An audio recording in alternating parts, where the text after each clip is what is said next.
Hey guys, welcome to Keep On Pushing TV. Yes, I am your host, the one and only Devon Harris. And as always, we want to share ideas and insights that are going to challenge you and inspire you to keep on pushing and, live your absolute best life. We want that for you. We want that from you, in fact. So if you're interested in that, you're in the right place, absolutely. So again, welcome to Keep On Pushing TV.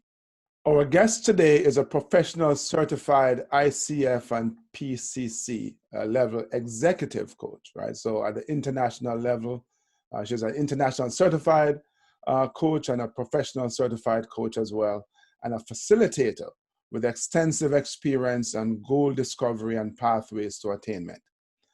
Drawing from her progressive research, she has developed some deep insights on both the critical aspects that make up success, as well as the transitional elements that people experience. In 2015, she completed over 100 structured interviews with individuals who had successfully transitioned from a major accomplishment to a new challenge, and that has given rise to her new book, Personal Next. Needless to say, she's an Olympian, and so we have this kindred spirit. And so I'm really pleased, excited to welcome Melinda Harris to the program. Melinda, welcome to Keep On Pushing. Thank you. I'm delighted to be here. And I just messed up your name, actually, because I said Melinda Harris, and you're actually Harrison. Every once in a while I get Melissa Harrison. So it doesn't bother me. Don't worry. Like I said, we have this kindred spirit. In fact, when I was younger and full of dreams, I'm still full of dreams, by the way, but I had this ridiculous dream, and they all are. That's how they start out. So we understand that. To compete in the 1984 Olympic Games. Needless to say, I came nowhere near qualifying or accomplishing those dreams, but hey, you did. I did, and so did you 4 years later, by the way. Yeah, well, I'm a late bloomer, what can I say? So yes, no, it was a complete honor to stand up and represent your country at the Olympics. And it's a journey to get there. Complete journey to get there. And we're going to jump into the journey. So you, obviously, you're representing Canada as a swimmer. Yes, I did. Yeah, so I like to say, so we're both in water sports, except I like mine frozen. But tell me about your journey as a swimmer. Is that something that did you grow up on the water, as it were? Well, I grew up knowing how to swim, but it's an interesting story because it encapsulates the message that we need to grab a hold of opportunities when we are presented with them. So when I was 12 years old, my mom and dad sent me up to a friend's cottage. They had 4 kids in 5 years, and I think they were tired of one of them. And so I went off to my parents. Where were you in the pecking order? I was number 3. All right. So kind of the middle child, as it were. Definitely the middle child. And the first one was really smart, and the second one was really musically talented. I think I just was sometimes a thorn in everybody's, what. Yeah, exactly. So off I went to the cottage, and, my neighbor thought, let's put her in some advanced swimming lessons. Well, the lady that taught this swimming class said to me at the end of the week, you've got potential. You should join the swim club. So off I go home and say, I'm going to join the swim club to my parents. I joined the swim club, and that year they had a swimathon. I was not good. I was in the bottom pool of the swim club, but I thought I was great. Yeah. And, so they had this swimathon where you had to raise money, and I raised a lot of money, and I won tickets to go to an opportunity to go to this camp. And I won the trip to the camp. And at this camp in Northern Ontario, the director of the camp, Rosemary Dawson, and Buck Dawson said the same thing. You've got potential. Why don't you come to my school in Florida? And I did. A week later, I was on a plane down to Florida. with a lot of tears and a lot of angst from my mom and dad. But I Yeah. went, and that is really how I got started in high competitive sports. I had no idea what I was getting into. I went from training 45 minutes a day to 4.5 hours a day. Yeah, it's a big leap. So you mentioned something really important. You said yes to opportunity. And it seems to me that, people who achieve at a very high level, usually they're saying yes to opportunity, but it involves work from 45 minutes a day to 4 hours a day. Right. Yes to opportunity doesn't mean that you're going to be great. What it takes to be great at anything, as you know, is hard work and using the talents that you have. Mm-hmm. So, and in saying yes to opportunity, in your book, Melinda, you write about testing the waters. So that's really appropriate for a swimmer as well. But is that what you mean by testing the waters? That opportunities come your way and you go figure out how this works? Right. You figure out whether that is the right one for you or not. And you can't know until you try. So if somebody said to me, Melinda, you should play soccer. Well, if I've never played soccer, how would I possibly know if it's a good thing for me or not? Mm-hmm. You should write a book, Melinda. I got that all the time. And I had no idea what it took to write a book. It is hard work. And so until you test out whether that's something you're capable of, you can't possibly go to the next stage, which is all in. Yeah, which is true. Obviously, we're both athletes, and we sometimes bring our perspective as athletes to the conversation. But this applies to every other aspect of your life, right? Hey, John, you should try sales. You've never sold anything before, but you can't know until you try. Right.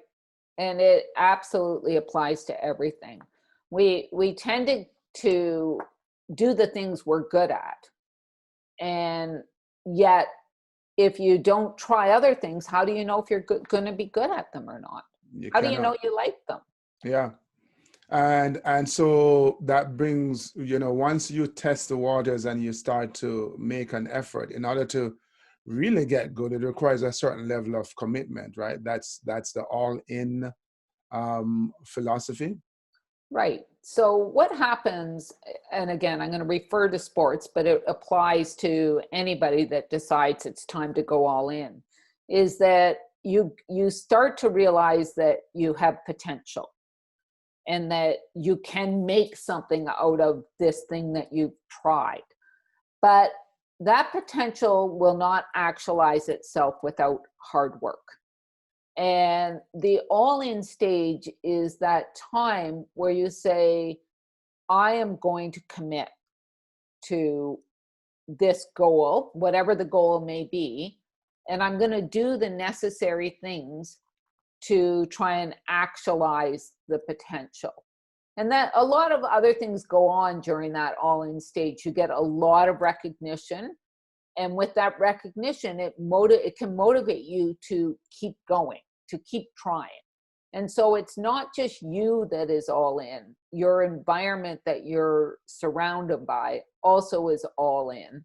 And sometimes that can be a real positive, but there are times where it can be a negative. Mm-hmm. Now, I would also argue that it's also the environment that you allow yourself to be surrounded by, because some of us find ourselves in circumstances that are not conducive to that goal that we have committed ourselves to. And so you have to, in a way, find a way to remove yourself from the environment so that you can be truly all in and in an environment that is totally supportive. Correct. And I agree with that distinction 100%.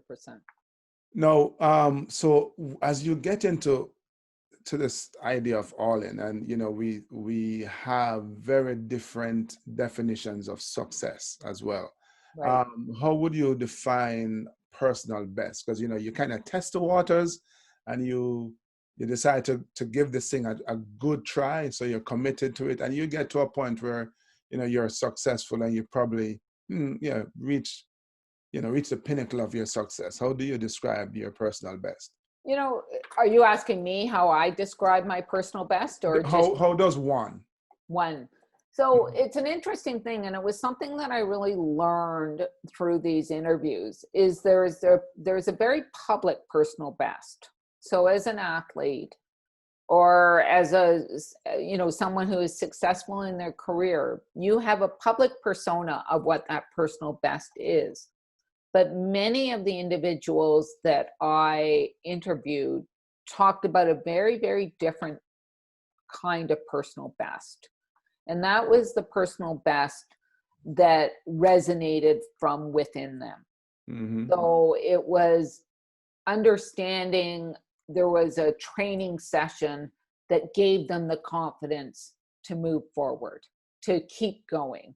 It is understanding and realizing that the people that you give to, your teammates that you give to daily, to perform in unison and to perform as a team, really was the personal best. The medal or the culminating experience, while that was important, it wasn't nearly as meaningful as the internal personal best that these interviewees told me about. Right, the personal satisfaction And realization that they didn't get there by themselves.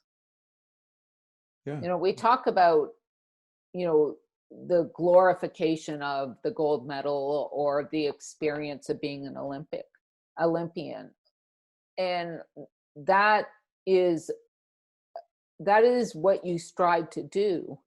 But when you get there, you realize, and sometimes quite later on in life, you realize that really wasn't what you strive to do. What you really strive to do was show up every day. Mm-hmm. And that medal is just the symbol of that showing up. Very much, I suppose, like the salesperson, right, who leads the sales team, the sales organization. In the end, they may have won these fancy trips or whatever it is, but it's really the fact that they were showing up on the job, showing up for their clients, showing up for their peers, showing up for the company. And adding value. Yeah. The role model, sorry, go ahead. No, finish. Well, I just think, I think back to when I was swimming, and I had a sense that I was a role model for other athletes. Mm-hmm. But looking back on it, I realized how much of a role model I was. Not by what I said, but just how I went about things in my life. This is true. Many of Olympians, got inspired to become Olympians by other Olympians as well, just by watching how they kind of show up in life, how they went about their business. So as we're working, Melissa, through this process, right, and the all in and really working towards our personal best, obviously it's not, and a lot of people seem to think that success and getting to our personal best is like a straight line, a trajectory that's just upward. But rather, it's a pretty circuitous route, isn't it? It is completely. It's built off both prior successes and the many failures you have. And it's the ability. Not that dreaded F word. The dreaded F word. I actually love the F word. Because that's where you learn. Mm. It is the place where, when you succeed, you're going like this. You're patting yourself on the back going, yes, I did it. Yeah. If you watch football, and when someone gets a touchdown, they jump around and they have this great celebration. And yet when they miss on, the 3-yard line and they don't get the touchdown, that's when they're doing the assessing. And we need to step back and assess when we do well, but equally important, assess when we don't do well. Because you do describe failure as a gift. And our mutual friend, Adam Creep, creek. I call him Yes, creep. I don't think he'll appreciate that. love but, Adam. but Adam describes himself as a happy failure. Yes, and I love that because that's what drives the next decision. Yeah, yeah. And you're in charge of that. When you fail, you're in charge of driving that next decision. And if you walk away, then you close opportunity. Any ideas on how we can, I guess, make that mental switch? How can we be more embracing, more accepting of failure? I know it doesn't feel good. You have invested yourself emotionally, physically into a certain result and you don't get it, right? How do you go, you know what, it's okay? How, as Adam said, how do you become a happy failure? I've asked him. So I I'm guess, asking. from my perspective, I always first like to delve into how are you defining this failure? What's the story? What's the narrative you're telling yourself? Because during that, it's very easy to tell yourself the story that it was a complete failure. Mm-hmm. But that's probably not true. And so in that experience, what did go well for you? Because something did. And then maybe find two things that went well for you, because that's going to shift the perspective. Okay, it wasn't quite as bad as I thought it was. And that will provide hope that, okay, maybe if I can fix the thing that didn't go well for me, that there's hope for me that I can do more of what went well. Mm-hmm. I articulated it again from a sports analogy that success isn't always about the final score, because unfortunately in sports that's what it comes down to. But in real life, you're absolutely right. It's really what went well. What did I learn? Right. And as you spoke about earlier, adding value. How did I add value to someone's life, someone else's life, in the process of creating this result? Right. How, in what ways did I inspire someone else to go Mm-hmm. pursue their own dream? So that's always an important perspective to take from the results that we get that we don't like or didn't want. But as we just kind of intonated, this success journey thingy is not a straight line. It's it's rather circuitous route. And so there's this arc that you mentioned, that as you kind of get towards your personal best. And for many of us Olympians and athletes, it's competing at a professional level or at the Olympic Games. But then one day the muscles don't work as well. Right. I Or you get hate that. or you get fired.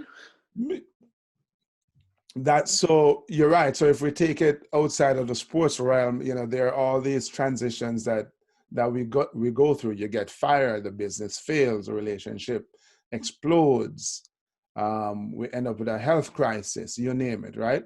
Right. And so, that middle part of the arc is messy. And so the overriding name of those 3 chapters in the book is the messy middle. And, I labeled them in 3 different parts, but those 3 different parts don't have to be sequential. They can all happen at the same time. 2 of them can happen and 1 not happen. The whole purpose of detailing this messy middle is to realize that you're not alone. Everyone goes through messy middles, everybody. They might not always admit it, but they're going to go through it. So the 3 parts how I describe them are gut checks, unraveling, and feeling like you're on the outside looking in. So it seems to me that right now all of us are collectively going through a messy middle. We have this COVID-19 pandemic that's just ravaging throughout the world and leaving us on the edge economically, around the world. And some of us feel like we're unraveling, or personally and professionally. How do we navigate this messy middle? Well, each individual has to think about what is really going on in their messy middle. So I can't give a global answer for that. But Mm. what I can say is that the gut checks and the unraveling that we're having right now can produce a positive result later on, and will produce, because the will of the world is to survive and to thrive. You know, generation after generation, from, you know, the early stages of civilization, have continued to build upon past generations. And so the will is to survive. And we all, as North Americans, want to thrive and should be afforded opportunities to thrive. Mm-hmm. But so the will of the world, and I agree with you. I think it's, you know, individually as well as, you know, we have this innate desire to strive and to thrive, as it were. Right. And I think it's important that as we go through our personal messy middles, that we remember that we may not have all the resources, the money and the time, but we have the resourcefulness inside of us. The same way an athlete will go through a spell where they're just not performing up to their best. That's a great way to put it, Devin.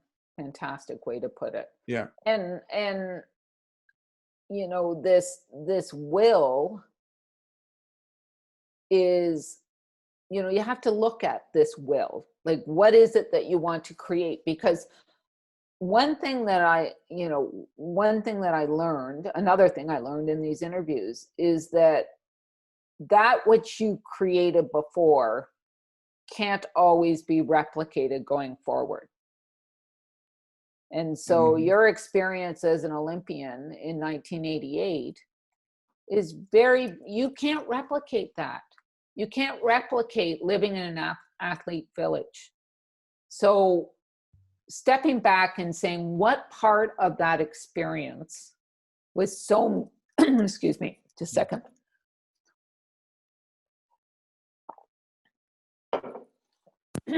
What part of that athlete experience, what part of that experience is so meaningful to me that I want to try and build upon that?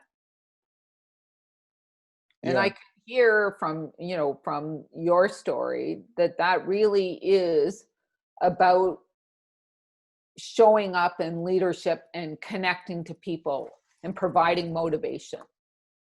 You know, and that's probably what you did. Well, it isn't probably, it is what you did at the Olympics. You said, here's this guy from Jamaica who's going to do something that nobody else has done, and I'm going to show up and do it, and I'm going to provide you with a visual of what anybody can do. Yeah. Yeah. But so let's talk a little bit though about, because I think you're right. But as we get to the Olympics and we try to move on, or we get to the C-suite, and you know it's kind of time to retire, or we've been in a relationship for 20 years and for some reason it's just not working out. So you know we're smack in the middle of the messy middle, Right. as it were. Yeah. It seems that some of us, you just said you can't recreate it, but we try to hold on to it, right? You hear stories of Olympic athletes who end up depressed, even if they've won a medal, right? A gold medal, because they're no longer competing at that level and getting the recognition and the adulation. Well, first of all, I guess I should ask you, what was your transition from your peak as you went through your messy middle like? It was hard. It was really hard. I mean, here I was, you know, an Olympian, a two-time captain of the University of Michigan, an All-American, a Big Ten champion, multiple Big Ten champion, multiple All-American, second at the NCAAs, and I couldn't even get an interview. for my next part of my life.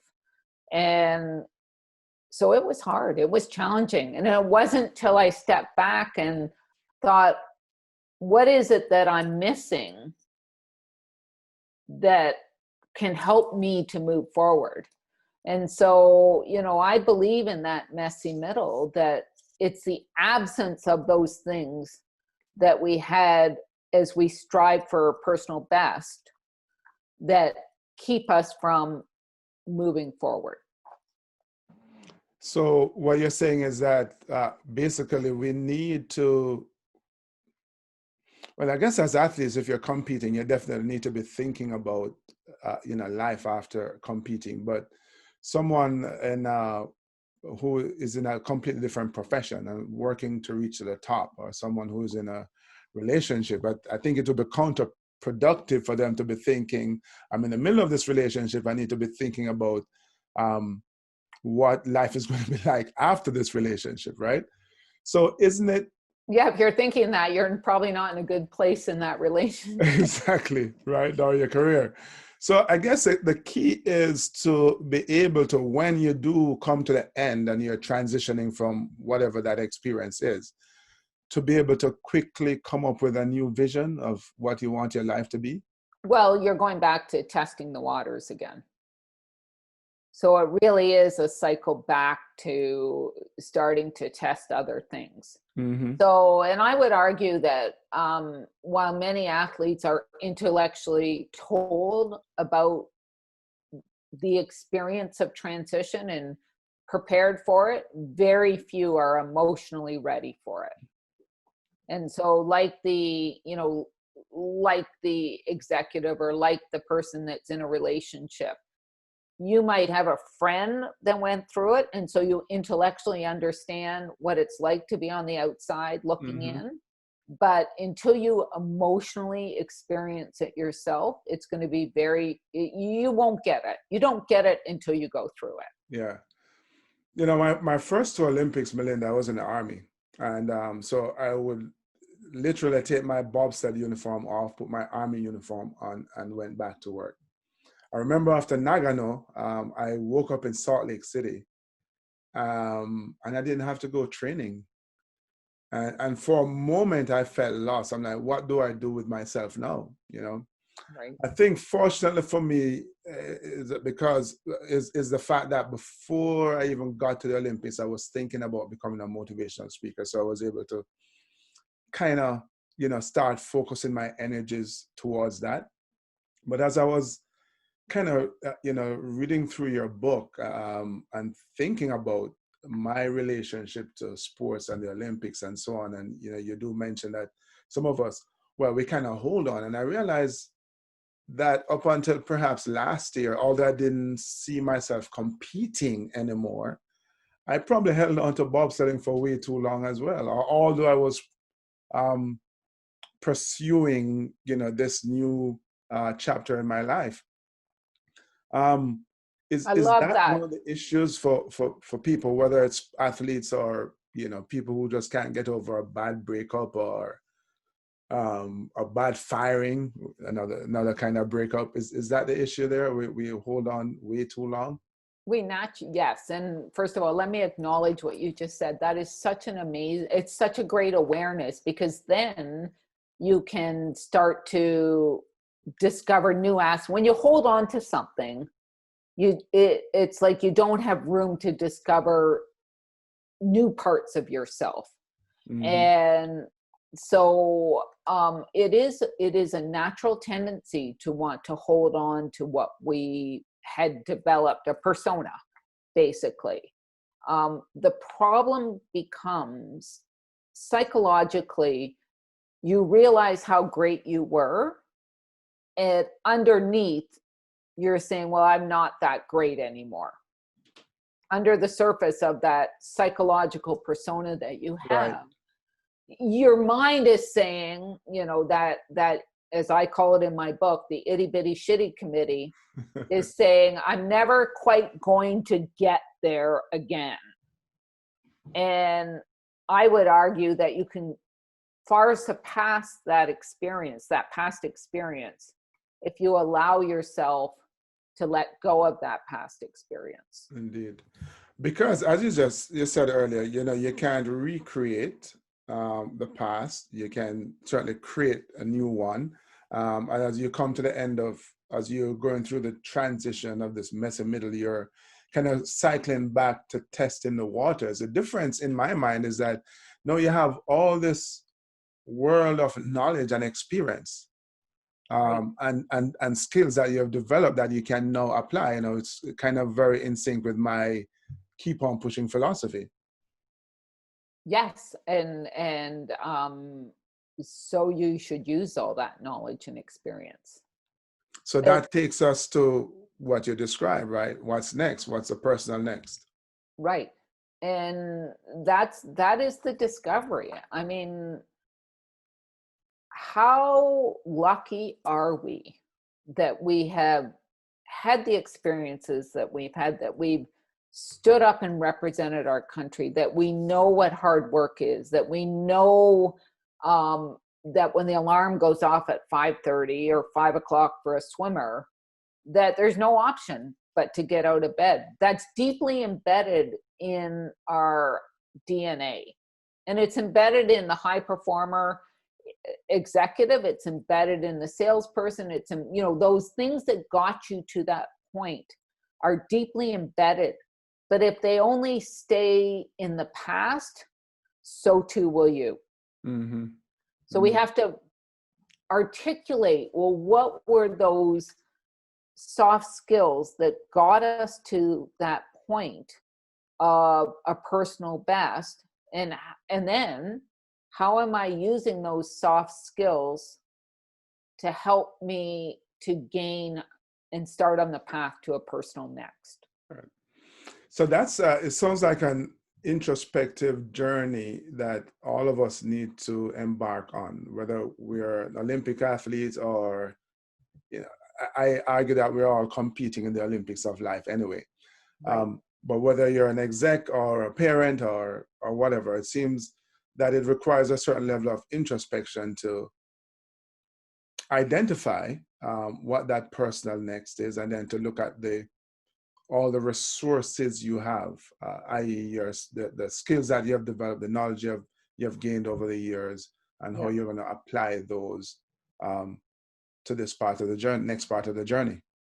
It does. It also requires something even more powerful.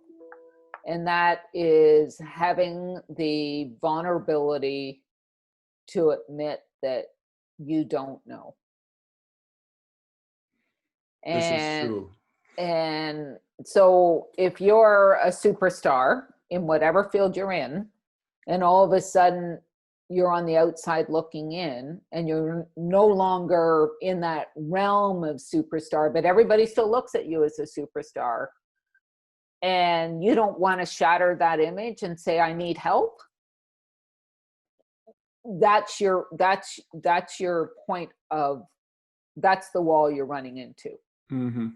It's the ability to ask for help and accept that, yes, I was really good at that, and that doesn't necessarily mean that I'm going to start out being really good at something else. And how did you get really good? I mean, you said this earlier on. Athletes watch other athletes. Athletes observe how other people are great, and then they mimic them and try and get better than them. Mm-hmm. And so, it's the same thing. You need to mimic those that you want to be. Indeed. Awesome. So, as we wrap up here, what if there's like, and I know we have gone through quite a bit here, one or two kind of nuggets you have that you'd share about how all of us, athlete or non-athlete, can make that transition to our personal next, from our last best. What would those ideas be? So I outline in the book 9 practices of high performers. And and practice is an acronym for each particular one. And so what I would challenge your listeners to do is to step back and say, in where I'm at right now, is it the absence of these practices that are not allowing me to move forward? Because I believe once you start engaging with those practices again, it will put you on a path. And I'll use the first practice is gaining proficiency, constant development, constant learning. And if I was a swimmer and swimming is no longer applicable to me and I was really great at it, what am I going to learn now? And, you know, I'm thinking of your life, you know, while you were still competing, you were working on your motivational speaking ideas and practicing and building proficiency in that. And that, while you had an absence of losing your athletic skills, you were gaining new proficiencies in new skills and new aptitudes. And so, you know, just using that one example of proficiency as something that might be missing in that messy middle, start with that. Start with what is it that you can learn. Indeed, indeed. So if someone wanted to, first of all, get a copy of your book or, you know, get some coaching from you, how do we find you? So you can find me by Googling Melinda Harrison. So I'm at melindaharrison.com. I'm on Instagram at Melinda Harrison. I'm on Twitter at Finding Your Next. And the book is available through all major retailers, Barnes & Noble, Indigo, Amazon. So just Google Personal Next Melinda Harrison and you'll be able to find the book. Or there's a link on my website. All right, that's awesome. So look, Melinda, if there's one thing we know is that all of us are going to, at some point in our life, face a personal next. And definitely the insights that you have shared with us, I think is going to better prepare us, equip us to transition on that part of the arc. So thank you so much for sharing your insights, your wisdom, helping us to continue to keep on pushing and live our best lives. Thank you for having me, and thank you for the work you do. It makes a significant difference. Keep going. Keep on pushing. Keep on pushing. Exactly. Keep on Yes. pushing. No. Thank you. I appreciate it. I appreciate you coming on, and you know, let's keep the connection. Great. Thank you. Thanks for watching. If you haven't done so yet, make sure you click on that subscribe button and hit that bell. You'll get a notification every time we post a new video. And don't forget, share it with your friends, man. They want to be inspired as well, right? So share it. Don't keep it. And before you go on to the next video, visit my website, www.devonharris.com. Keep on pushing.